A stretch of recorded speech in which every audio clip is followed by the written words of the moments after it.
There we go. I'm Mark Marley. I'm the director of the Lunar and Planetary Laboratory. And I'd like to welcome all of you to our third and final lecture of our fall lecture series. So thank you all for coming. The Lunar and Planetary Lab got its start in 1960 when Gerard Kuiper came to Arizona to found the first institution worldwide to be devoted entirely to the study of the planets and small bodies of our solar system. And if you take a look, if you haven't seen out in the in our atrium, is one of the first scientific instruments that LPL sent on a spacecraft, and it's the basically 1 pixel camera that's developed by Professor Tom Garrels that flew on the Pioneer 10 and 11 spacecraft to Jupiter and Saturn, returned the first images from those planets. And it's about this big, the size of a shoebox. And so you'll be hearing tonight about our most recent scientific spacecraft, the OSIRIS-REx mission, that's quite a bit bigger and more capable than that first camera we sent out into space. For those of you that are students, thank you for joining us. On the way out, you can get a stamp from the folks manning the visitor table to indicate that you are here for class. And with that background, I am very pleased to introduce our speaker tonight. It's Professor Daniela DellaGuistina, or Dani. Dani grew up in the Southwest and actually came to the University of Arizona to get her bachelor's degree in physics right here in 2008. And in fact, in one of the neighboring classrooms to this one, she took a class from Professor Dante Loretta, and Dante asked the members of his class, does anybody want to volunteer to work in my laboratory? And that was Dani's first real exposure to scientific research right here at LPL. And so she went on after her bachelor's degree. She got a master's in computational physics, and then came from the University of Fairbanks, and then came back to the U of A to get a PhD in geosciences here from our geosciences department, where she worked on seismometers for planetary exploration. Dani was involved in OSIRIS-REx from even the earliest, some of the earliest concept studies. And eventually, when she came back, she joined the mission and began serving in 2021 as the deputy PI, principal investigator, or PI in NASA speak, and is now principal investigator of the extended mission to the asteroid Apophis, which we'll hear about. So with all that background, we're very lucky to hear from Dani, and I'll please welcome her, and we'll hear all about the exploration of hazardous asteroids. Thank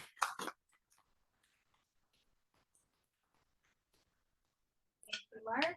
Can I get a confirmation that folks can hear me in the back? All right.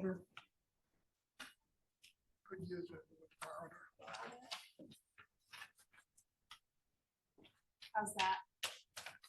All right. Okay. So tonight I'm really pleased to be telling you all about both the OSIRIS-REx mission, which Mark kindly introduced for me. I'm sure you guys have heard a lot about OSIRIS-REx in the news over the past couple weeks, months, and also to tell you about our new journey that we're taking the formerly OSIRIS-REx spacecraft on to visit an asteroid called Apophis, where the mission will be rebranded OSIRIS-APEX, or OSIRIS the Apophis Explorer. So I'll go ahead and get started just talking a little bit about why on Earth NASA spends so much money to study these small asteroids, especially those that reside in near Earth space. And it really gets down to trying to understand the formation of our solar system, because there is a lot of debris that exists between present-day Mars and present-day Jupiter's orbit. And that debris is what we think of as the asteroid belt. These are the remnants of planet formation, the things that didn't fully coalesce into objects like the Earth, Venus, Mars, and we believe, based on present day models of sort of solar system evolution, that this collection of material, it resides in an area that likely mixed material that formed in the outer solar system. So this would be material that was capable of sustaining volatiles like ices and water because it was further out from the early sun, as well as material that formed in the inner solar system. And so we actually have a pretty fantastic sampling of processes that likely happen throughout the protoplanetary disk contained in one spot in our asteroid belt. And it's worth mentioning because the two asteroids I'm going to be talking about tonight, Bennu and Apophis, they actually exist in near Earth space. And so there are several effects that can, including interactions with Jupiter and Saturn or their resonances, that can kick material that exists in the present day asteroid belt into near Earth space or existed in the asteroid belt at some point in the past. And that gives us a really accessible opportunity, and by accessible I mean it's easy to get our spacecrafts there, to study a sampling of this debris left over from planet formation in our own neighborhood. Of course, having these objects in our own neighborhood is also poses a hazard. This is an artist's rendition of the Chicxulub impactor, which is the object that impacted the Earth about 66 million years ago and is believed to be responsible for the extinction of the dinosaurs. This happened just north of the Yucatan Peninsula in Mexico. And so while it's great to have these objects in our neighborhood in the solar system so that we can examine them and ask big scientific questions about, you know, how did the terrestrial planets form? How did Earth get its water? We are also keenly interested in studying them from the perspective of planetary defense. It's worth noting that Bennu, the asteroid that was visited by the OSIRIS-REx mission, which I'll be spending quite a bit of time talking about, because it was chosen in part because it's so interesting from an origins of life, origins of water, origins of carbon perspective. But it is also currently the most hazardous asteroid that we know of. We know that in part because of the data that we gathered with the OSIRIS-REx mission. And you'll often hear NASA and other space agencies say things like, we know there's no known asteroid threats for the next 100 years. But that 100-year time horizon, that limit, it is in part because of our inability to predict orbits of these objects further out into the future. That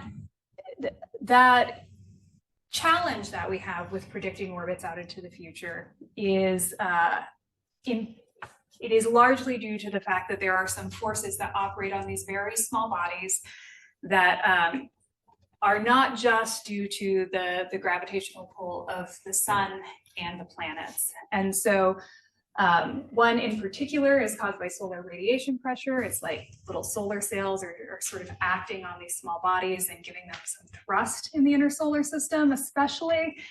And by using OSIRIS-REx data, studying these forces, in particular the Yarkovsky force with that spacecraft, we now know that Bennu has about a 0.5% chance of impacting the Earth at some point within the next 300 years. And my colleague Veronica Bray gave the last evening lecture examining what exactly that would look like if it happened here in Tucson. So I encourage you to check that out if you are able to attend it. All right. So just to get you oriented, I'll be showing some pictures of Bennu and what we think Apophis looks like. But these asteroids and some of the other small bodies that we commonly associate with asteroids, like comets, they're pretty irregular.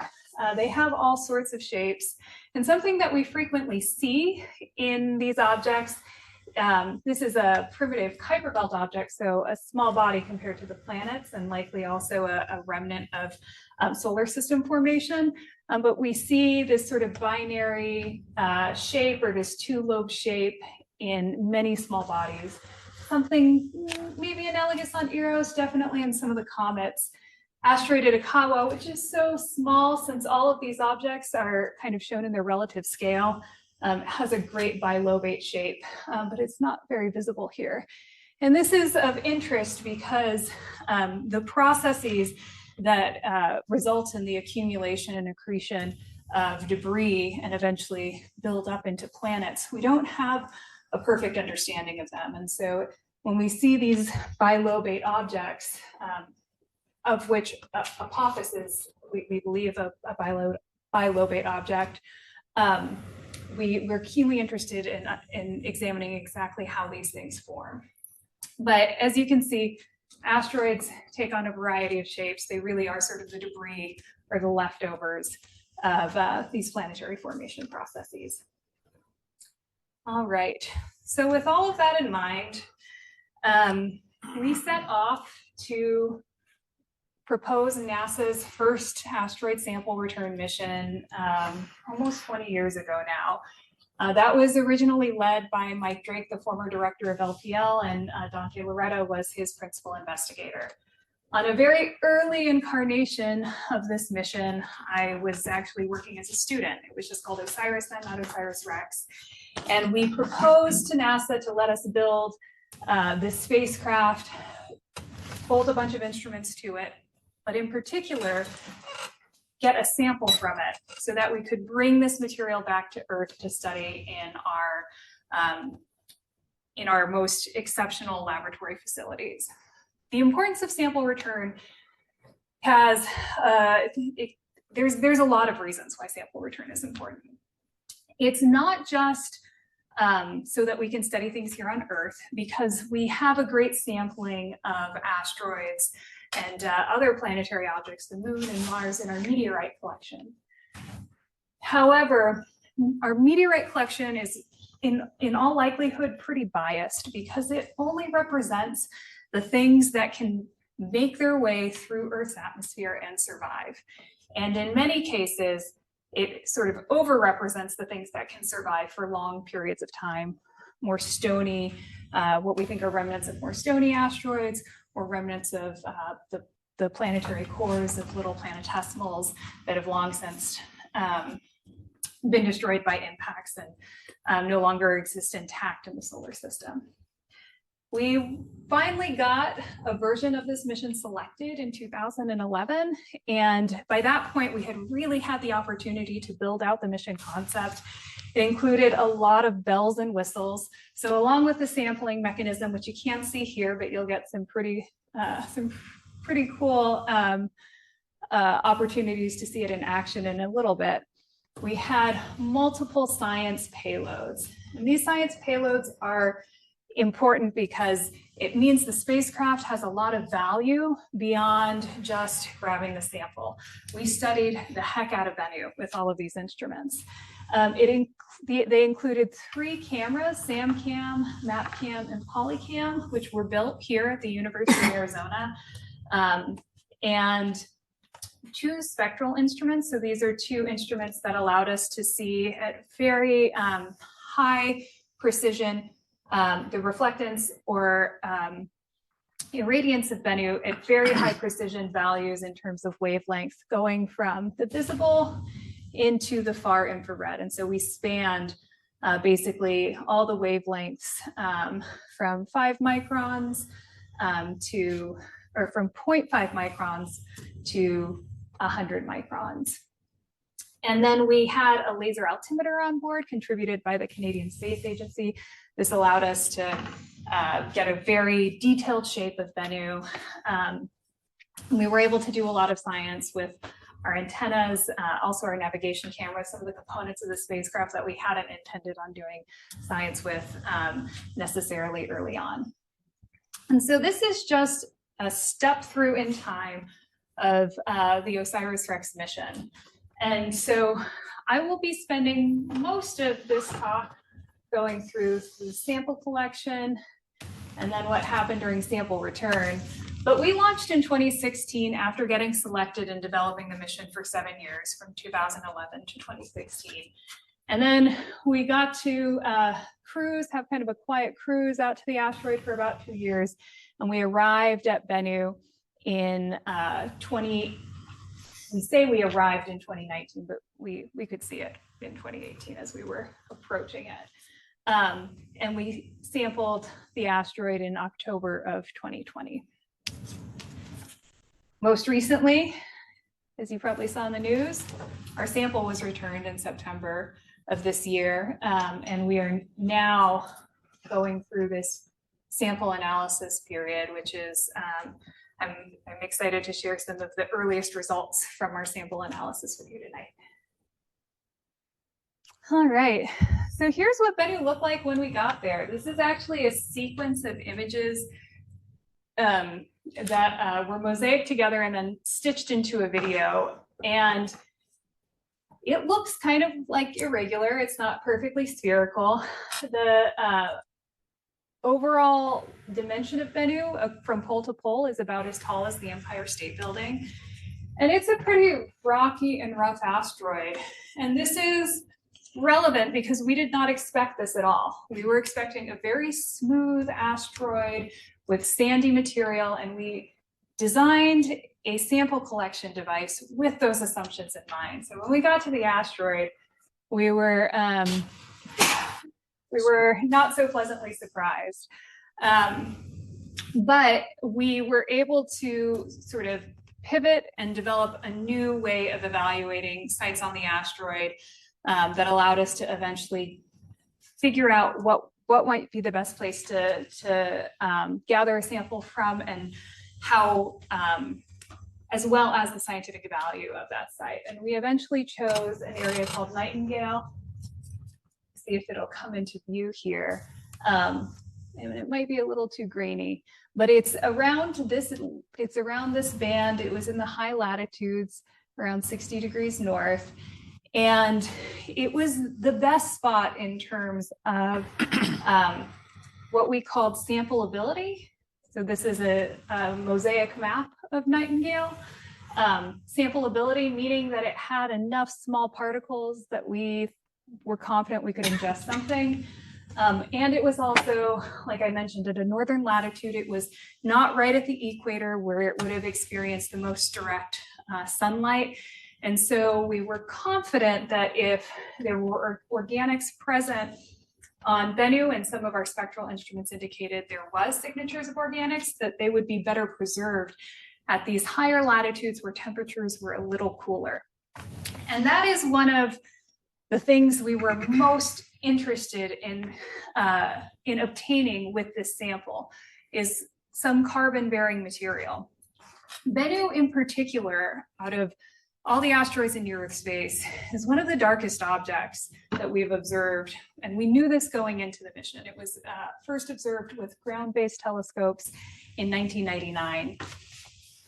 That very dark, low reflectance, it only reflects about 4% of sunlight, surface gave us some clues that it might be rich in carbon, because carbon is a darkening agent.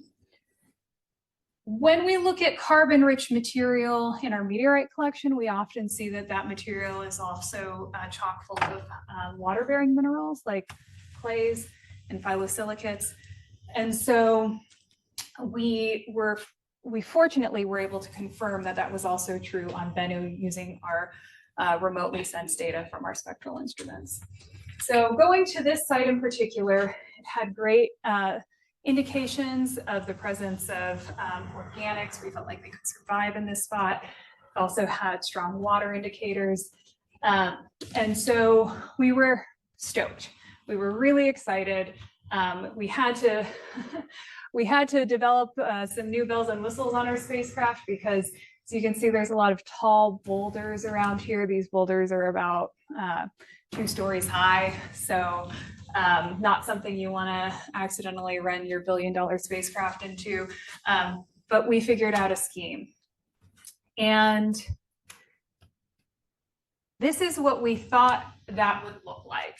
And so there's a little bit of lag, but you can see in this animation, our spacecraft's arm is outstretched. And we thought that our sampling device, which you can see here, would just briefly interact with the surface, and there would be a small puff of material as we descended with that precious cargo. I'll let this, and then we would take that and so safely stow it in our sample return capsule. And that's how we thought things would go. So this animation is was our vision. Let's see if I can at least play through that one more time. So we're descending down to the surface. Slowly, nice, brief contact, puff of dust, not stirring up too much material. And that is not what happened. So this is an actual series of images from our SAM-CAM built here at the University of Arizona, documenting the sampling event where we fired gas that was intended to agitate the material and sort of allow it to enter our sampling mechanism while it was caught in a fluidized jet. And you can see there's a lot of spray of material everywhere. We actually ended up descending into the surface of Bennu about 50 centimeters. So that's about the size of from my fingertips to my forearm. And that's because that very rough and rocky surface, it did not behave at all as we were expecting. It behaved a lot more like a pit of balls or a granular media. We just sank right through. And if we hadn't fired our gas thrusters to begin backing away, who knows how far we would have kept diving into the surface. Here is another side perspective from our navigation camera. And so what you're seeing here is the shadow of that tag SAM arm as it intersects with the surface. And then we kick up a huge debris cloud. So again, the surface just did not behave as we were expecting. It was very, very compliant and virtually strengthless. But we got a lot of cool data and we learned a lot, right? Because this was so different than what we were expecting. That has enabled us to really understand the surface strength of a small rubble pile asteroid like Bennu, and that has some pretty cool and important planetary defense implications. And so in concert with the images, those videos that I just showed you, and a final before and after comparison, we went and took the spacecraft and looked at exactly what we had done at the sampling site a few months after the fact. We were able to sort of reconstruct what happened during this tag event.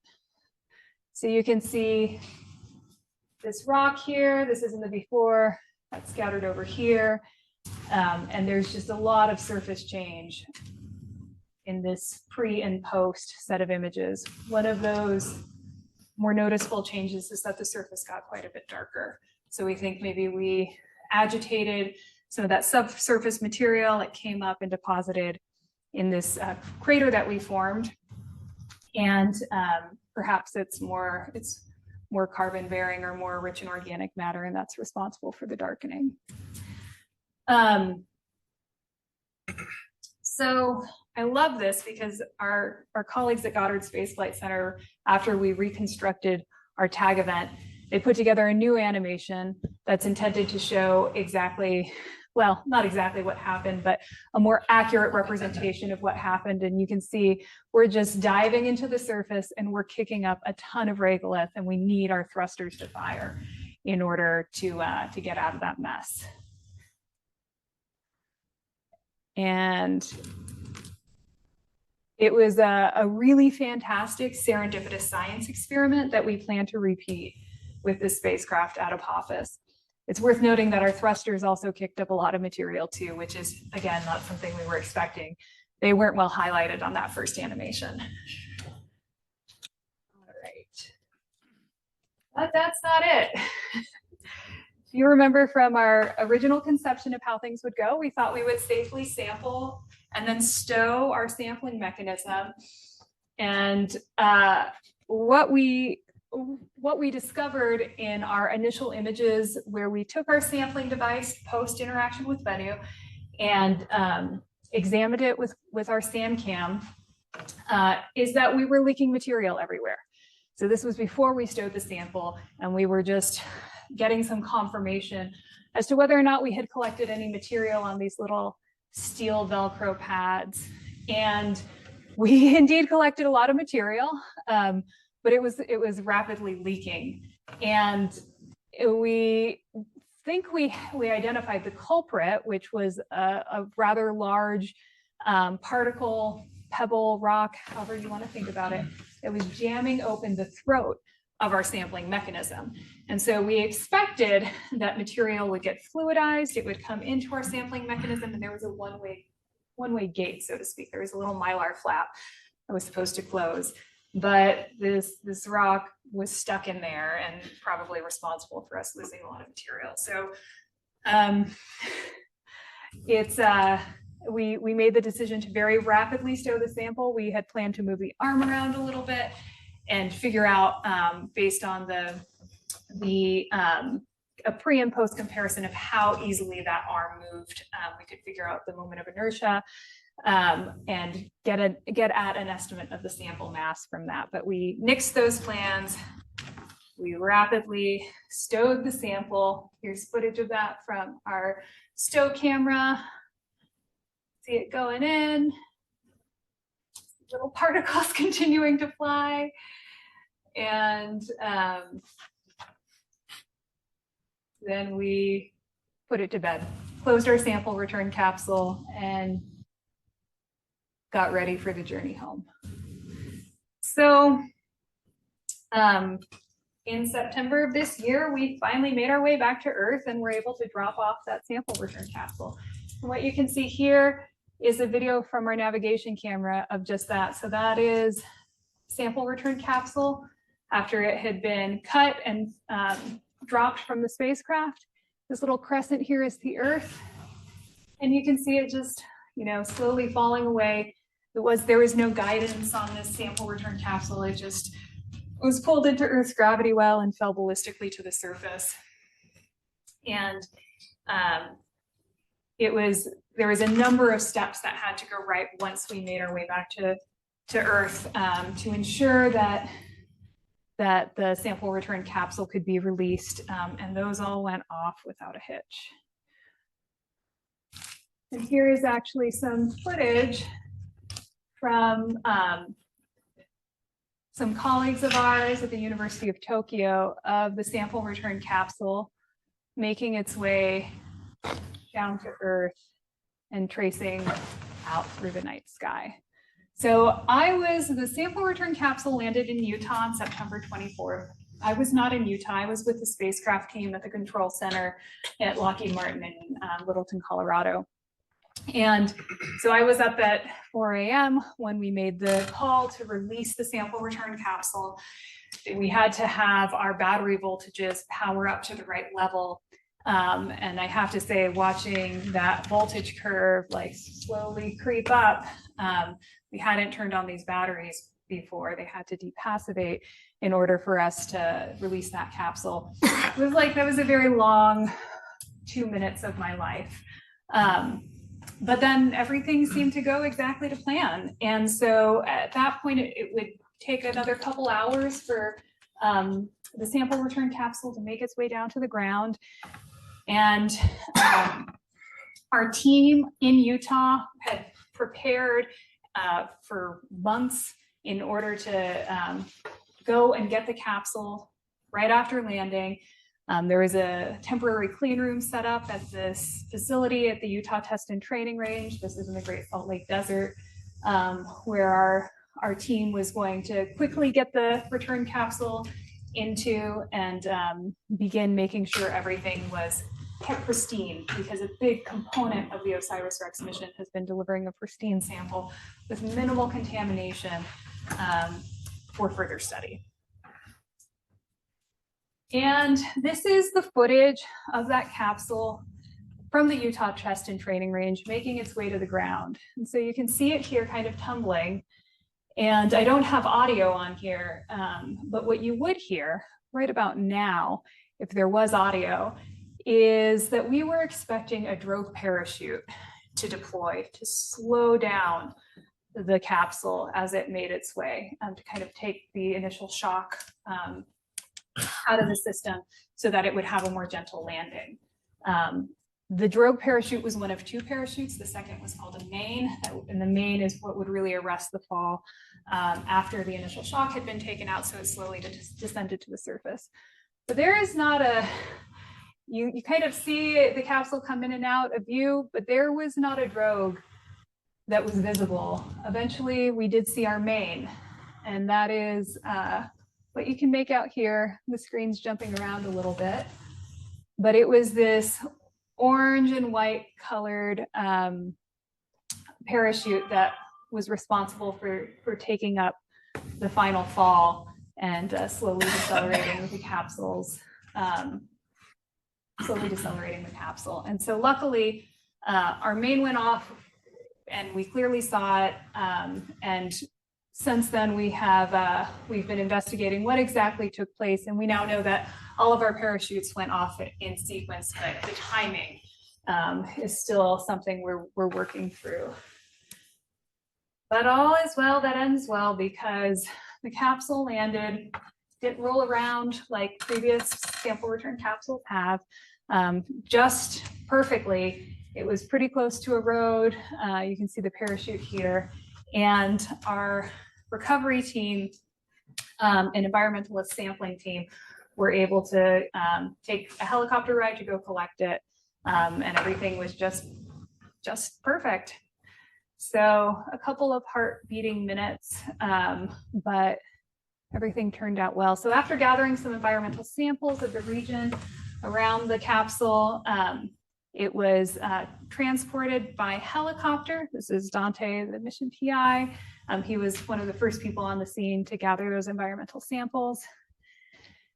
And it was carted back to our temporary clean room facility at the Utah Test and Training Range, and the following day taken by C-130 from the Utah Test and Training Range to NASA's Johnson Space Flight Center. And so this is the loading of the sample return capsule into that C-130.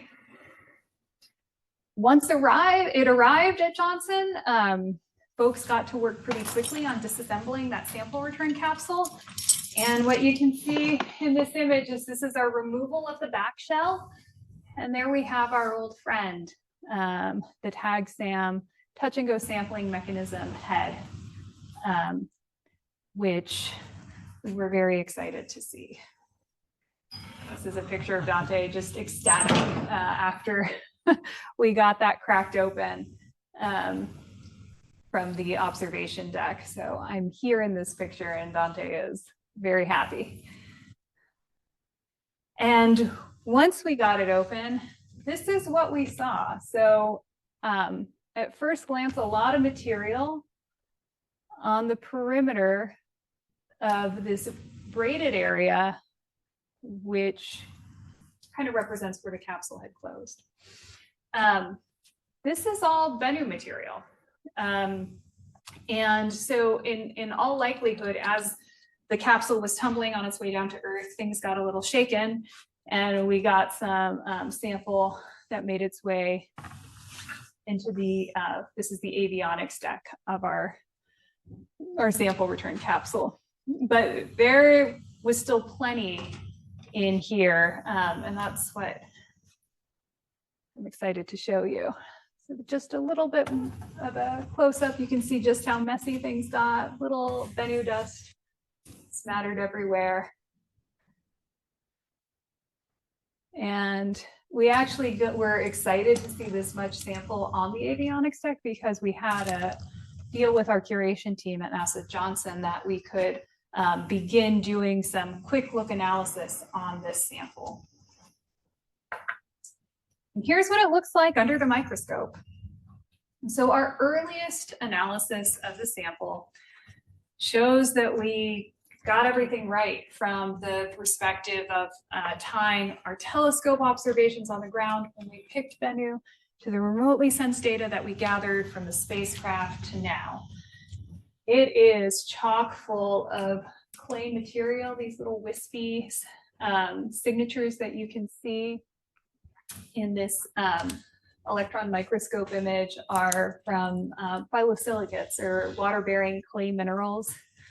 We also see sulfides, iron oxides like magnetite in different morphologies, and these are all great indicators of aqueous alteration. So what we know is that whatever happened on Bennu's parent body, Bennu being a fractured shard or a collection of fractured shards from a much larger body, it experienced a lot of water, an alteration of rocky material from water to produce what we see here. That is great because we know based on meteorites that are a good analog for Bennu that they have quite a bit of water, and that the chemical fingerprints of that water are similar to the chemical fingerprints of the water in Earth's oceans. So we know we got the right sample. We've also had the opportunity to do some really cool stuff with the sample already, like these CT scans where we can examine the content of minerals, not just across the surface, but in 3D. And so what you're seeing is like a CAT scan of one particular particle, and you can really make out, if I go through this one more time, some of the, how those different, in this case, likely sulfides, or the bright spots here, how they are distributed as you go within the sample. One of the other really exciting things we've done, this is a pretty small grain of Bennu material and only 25 microns across, is look for the organic content. Now, as I mentioned earlier, we had this hypothesis that Bennu should be rather rich in carbon, and we're specifically interested in carbon contained within organic matter. And so this is optical or an electron image, and this is a fluorescent image. Actually, this is optical, and this is a fluorescent image. So looking at the same particle in UV light, and what you see here in all these bright blue spots is the presence of organic matter, probably in the form of little nanoglobules. And so to date, our studies of the small amount of Bennu material that we've looked at indicate that it is about 5% carbon by weight. Some of this is bound up in organic matter, some of this is bound up in carbonate minerals, but this is the most carbon-rich extraterrestrial sample that we've gotten our hands on. And that's really exciting. So this is the tag SAM, just getting back to the bulk sample. What I showed you are all results from just a little bit of sample that you saw dusted around on our avionics deck. We flipped this over in an effort to basically, take off this part of the sampling mechanism so we could get a look at what's inside. And what do you know, but we have two screws, two fasteners that appear to have been cold welded in the space environment. We're having a hard time getting them off, and so we've had to come up with an alternative disassembly procedure. But in the meanwhile, we decided we'd collect all of this material that we can see just by flipping over the tag SAM. And there is a lot of material. These are some of the larger particles, but you can also see there's plenty of things that got stuck in the outer edge, the outer annulus. And what do you know, we think this is the rock that might have been responsible for jamming open the tag SAM head. And so we've been collecting all this. We actually completed the process of collecting all of this material, containerizing it, and have started distributing that to our science team for further analysis. And this is what it looks like up close. And as somebody who stared at a lot of images of Bennu, this looks just a whole lot like the surface of Bennu, just at a different scale. We think we're already seeing two different rock types in the particles we've collected, this more craggy, hummocky type of rock, and these slightly lighter and smoother types of rocks. And this is very consistent with what we saw in terms of the large scale boulders on Bennu as well. So this is the sample that we've extracted to date, and we will be disassembling the rest of the tag SAM head to pull the rest of it out in the coming months. All right, so I am really happy that I don't have to end the lecture here, because while we've begun the process of examining the Bennu sample in tandem, we have also started taking the spacecraft on a new journey. So right after the spacecraft diverted the Earth, after that sample return capsule was dropped off, it began a new path where it'll come pretty close to the sun a few times to eventually rendezvous with an asteroid called Apophis. And we will rendezvous with Apophis in 2029. And before I talk much more about what we plan to do with this spacecraft at Apophis, I just thought I'd spend a few minutes talking about Apophis and why we're interested in this again.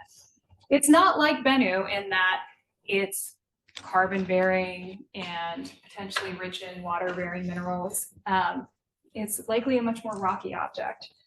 But when it was discovered in 2004 down at Kitt Peak, the initial estimates of its orbit indicated that it had a 2.7% chance of impacting the Earth in the year 2029. So how many of you are intimidated by a 2.7% chance of an impact? Okay, a couple. How many are not?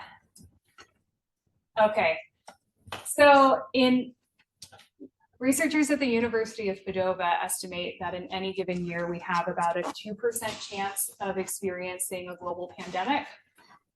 So, you know, that gives you a sense of whether or not to worry about this sort of thing. Yeah, it's up to you. But because it was such an interesting object, a lot of work went into trying to further refine its orbit. And so there were a series of observations that were sort of accidentally captured of Apophis, and researchers very quickly determined that if you incorporate that data, Apophis does not have that high of a risk of impacting the Earth in 2029. But the 2029 perturbation that it will experience when it gets that close to the Earth will set it up for an impact in 2036. Subsequent observations were then collected. Apophis makes regular close approaches to our planet. It's another near-Earth asteroid. And that chance was also ruled out. And we have basically taken a really close look at Apophis at every opportunity we've had from ground-based telescopes, because it's kind of infamous for having this very close approach in 2029. And this is what it looks like. So you can see in blue here is the Earth's orbit, in purple is Apophis's orbit, and here you can see the Earth and the Moon. And so Apophis gets very close to the Earth, much closer than the Moon, within 1/10 of the distance during this encounter. It is also about as tall as the Empire State Building in its longest dimension, but it has a very different shape than Bennu. It has kind of a bilobate shape based on our current understanding of it. And we think that we know that Apophis is going to change in several key ways when it makes this close approach to the Earth in 2029. So its orbital parameters are going to change. It's almost like it gets an Earth gravity assist during that close approach, and its orbit will get further from the sun. It has currently about a 30-hour rotation period, or a 30-hour day, and we think that will also change, but we're not sure. Somewhere between maybe 13 and 9 hours, it'll increase or decrease. And so we're pretty stoked that we can send a spacecraft to study it right after this close approach. And the close approach is pretty rare. This is a chart that just shows the size in circles here of various close encounters we've had with near-Earth objects. So the relative size of these circles is the relative size of these impactors. And Apophis gets very close. It gets, this would be the line for an Earth impact or an object of its size. It will get closer than a lot of geosynchronous satellites.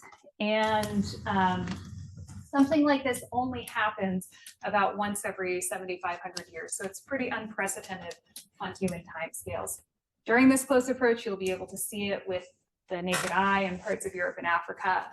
So I think it's going to be it's probably going to be a very, it's going to be very interesting to see how the news media handles this.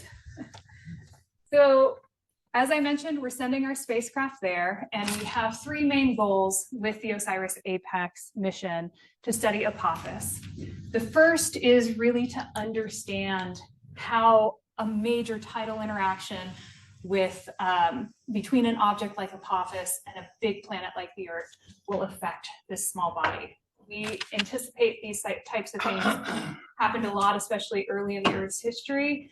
And we're excited to see how this sort of natural experiment is going to play out for Apophis. We also just want to map it and understand it as an asteroid in the same way we did at Bennu before we gathered a sample from it. So we'll be collecting global color data and spectral measurements to examine how its reflectance changes across different wavelengths.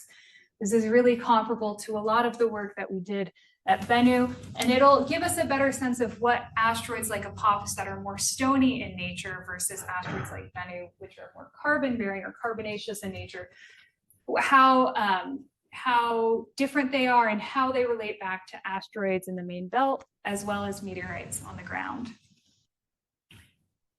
And then we really want to study Apophis as a potentially hazardous asteroid. So we know it doesn't pose a threat to the Earth over the next 100 years. But remember, if we send a spacecraft to one of these objects, we can refine and extend that time horizon. We also really want to understand the surface strength of Apophis, because that information has a lot of, it will give us a sense of how we could potentially mitigate against an impact from an object like Apophis. And so we'll be doing something similar to what we did when we sampled Bennu, in that we'll be getting really close to the surface and firing our thrusters. We no longer have a sampling mechanism that we can use to create a small impact, but we can turn up our thrusters, they exert a known force, and see how that displaces material across the surface, because we learned a tremendous amount by doing that at Bennu. All right, and so I will go ahead and end with this, this timeline of where we're at. We're right here at the very end of 2023. Apophis operations doesn't start for many years. It's out here, and here's kind of a blow up of what we'll be doing at Apophis. But before we get there, you can see we have several years of cruising through the inner solar system, and at each one of these passes around the sun that we'll be making during our cruise, we get really close. And these are all denoted by these key events. There are perihelion events, but we're taking the spacecraft a little beyond its design specifications when we go through these passages of the inner solar system, in that we're getting it pretty close to the sun, closer to the sun than it was designed to get. But this is an extended mission. NASA has green lighted it. You can take on a little more risk with an extended mission, and all of our analysis to date shows we should be fine at surviving these close passes. But we're doing the first one in about a month. So I'm sure you will hear in the news about how we do. We've done a lot of preparatory work. We have a design where we will use our solar panels that articulated so that we could avoid having them interact with Bennu when we sampled, to shield sensitive parts of the spacecraft. And by February of this year, we should be good to go in terms of assessing the survivability of our spacecraft. And a couple months after that, we'll assess the survivability of all of our instruments. But I'm very excited to get through the next couple months, because at the end of this period, we will have effectively requalified our spacecraft and demonstrated that it can survive in a slightly warmer environment. So keep paying attention, because we have a long cruise, but come 2029, I think the whole world is going to be talking about Apophis, and we have a tremendous amount of science that we'll be conducting then. Okay, thank you.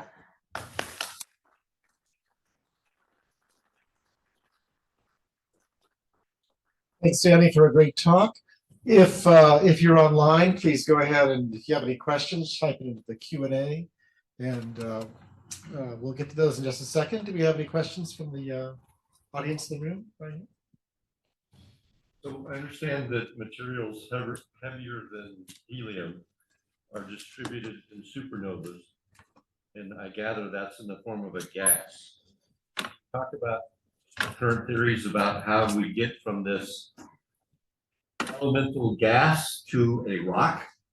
But, Yeah. I mean, that seems like a pretty big transition to me. It's a huge transition, and I teach a whole course on this, so I'll see what I can do in a minute or two. I can go back to, I think, my first slide. So I would say, for getting to the stage of a rock, if you remember from this first slide where we show the distribution of material throughout the disk. One of the first things, so I'm going to skip forward a couple of steps and just start with the protoplanetary disk around our sun, which was largely gas and dust. But I think maybe the first stepping point to get from dust, so just small micron-sized grains, to planets, might be some of the earliest, it comes from some of the earliest solids. Our evidence comes from some of the earliest solids that we see largely preserved in our meteorite collection. These include things called calcium aluminum inclusions and chondrules.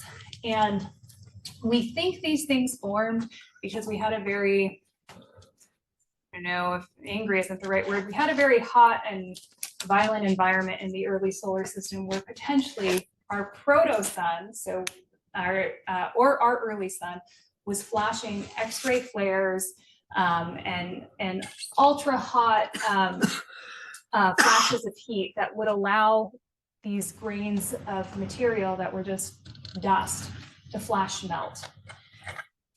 That gives us two things, chondrules and CAIs, in our meteorite collection.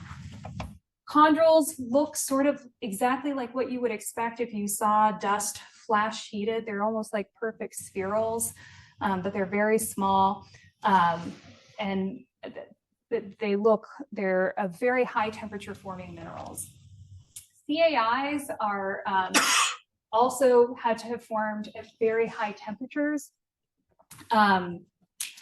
But in all likelihood, these two solids are what sort of represent the first pieces of material that had to come together in order to start creating little pebbles in the protoplanetary disk. And then we get into how did that accrete into planets, and there is a couple different ideas for how you get from these small solids, which span are really at the micron to millimeter scale, into things that are maybe at the hand size scale. But there's a lot of steps between star formation and planetary formation that I just totally washed by. But I hopefully answered your question about how maybe we begin that process, at least in our solar system. So things go through a melting event later on.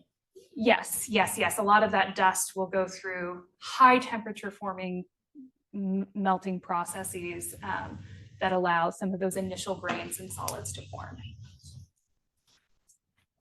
Okay, thank you. If you go to my house and look under the bed or the sofa, you see dust bunnies forming, like dust sticks together. And it likes to grow. Amy, are there questions online?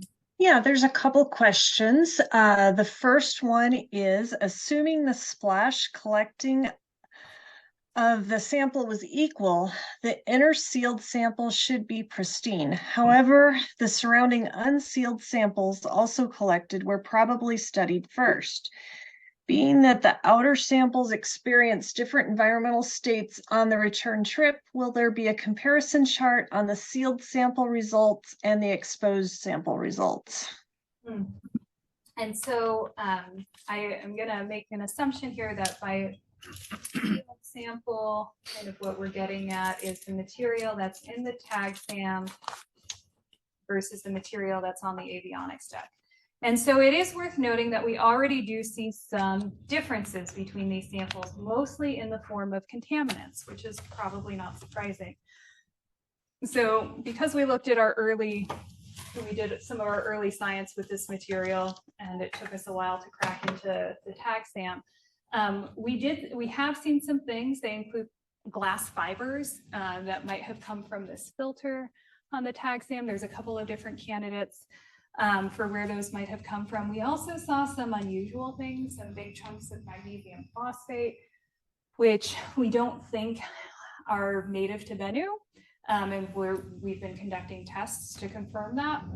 But the sample is still exceptionally pristine, despite even some of these contaminants that might have gotten into this material just based on it being in the outer part of the deck. And we'll be studying this in great detail because contamination control is one of the founding principles for OSIRIS-REx. We want to study a pristine sample. And so we've been very carefully cataloging any differences we see. At this point, we don't have results that are ready to show to the world about the sample properties for this material within tag SAM, but we will be definitely noting any difference between this material and that material. Okay, thank you. Do we have anything in the room? Yeah, there's one more question. How thick is the Bennu rubble layer thought to be, and what does that mean for possible deflection of Bennu for planetary defense? Yeah, it's a really good question. I mean, we don't know. We have some guesses based on our interaction with the surface, and one of my colleagues just published a paper putting forth this idea that there is an initial rubble layer of Bennu, and then it transitions to softer, finer material of a few tens of centimeters within the surface. But that is our best guess at this particular point in time. I mean, Bennu is in all likelihood a rubble pile, which means it might be rubble all the way down, even if you have some layering of more rocky material and more fine-grained material. It probably behaves like a granular medium the entire way down, with maybe a few larger blocks in the center. There's some evidence of that from our gravity science data that might have a bit more structure. So the implications for planetary defense are that we would like to think that an object with a surface this weak could be more easily deflected. And this result is consistent with what we observed with the DART spacecraft, which impacted the asteroid Didymos's moon Dimorphos just about a year ago, and was able to alter the orbit of this asteroid's moon around its host, its primary asteroid. That result gives us confidence that we should be able to do something similar if we ever had to deflect an asteroid that was on a collision course with the Earth. And the fact that the properties of Dimorphos, it looks like a rubble pile, is very compliant and had a weak surface. are consistent with Bennu, that bodes well. But yeah, there's, I think, a lot more work to do there in terms of the planetary defense implications. And I think you had a question here. Yeah. Can you elaborate on the organic material that you found? That's fascinating. Yeah, I actually don't think I can. I think I'm not supposed to. Okay. I will say that what we do see right now, a lot of organic material, and carbonates, and so we see that organic material as well as carbon bound up within minerals. And what we will be doing, what I can say is what we will be doing in the coming weeks and months is really trying to understand the amino acid content of that organic material. So we do see amino acids in some carbonaceous meteorites. And I think I can probably say that in our early analysis, we see those in Bennu as well. And I think that's probably all I can say. Thank you very much. Yeah.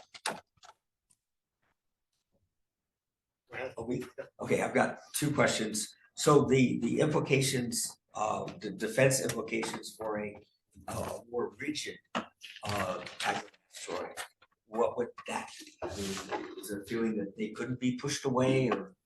No, there's a number. So the defense sending an asteroid mitigation mission or a potentially hazardous object, because it might not necessarily be an asteroid, mitigation mission is an idea that has been around for a while.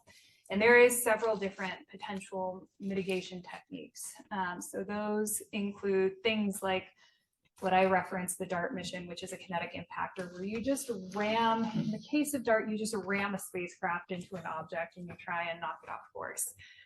There are other concepts out there. One is a gravity tractor concept, where you put another spacecraft or another massive object sort of side by side. If you know well enough in advance that you have a object that's on its way to an Earth impact, and you can slowly sort of nudge it off course. There have been nuclear options also discussed. Those, I don't know that we will test those anytime in the near future in the same way we did with the DART mission. But I think that the majority of hazardous objects that we know of actually look a lot like Apophis. They're stony in nature. They're about that size or smaller, and they would cause regional devastation, not necessarily global devastation. And so my conjecture is that probably a kinetic impactor is going to be our best bet for a more probable impact scenario. But if there was a iron, nickel, metal rich asteroid on its way to Earth, there are other mitigation techniques that have been at least studied. And so the more we can learn about these objects, the more we can inform these techniques. And do asteroids travel at a like common speed of say 18,000 miles an hour, or is there a variation in the speeds of these space objects? In near Earth space, more or less, I think and it's going to be a combination of both the speed and the mass of the object that will get combined to determine what the kinetic energy is going to be for an impact, as well as the angle of that impact. And so there's a couple different parameters that go into thinking about how devastating a potentially hazardous asteroid, how devastating it might be. But do the speeds of asteroids vary significantly? They do not vary significantly, because I need to take out of my mind things in the main belt. But no, you have common impact speeds within the main belt and also within near Earth space. So is that about 18,000 miles per hour? Oh gosh, it's like, oh, okay. I'm thinking like the common impact speed is 5 kilometers per second. So I can't do that math in my brain. Okay, and one more. Are solar flares a concern?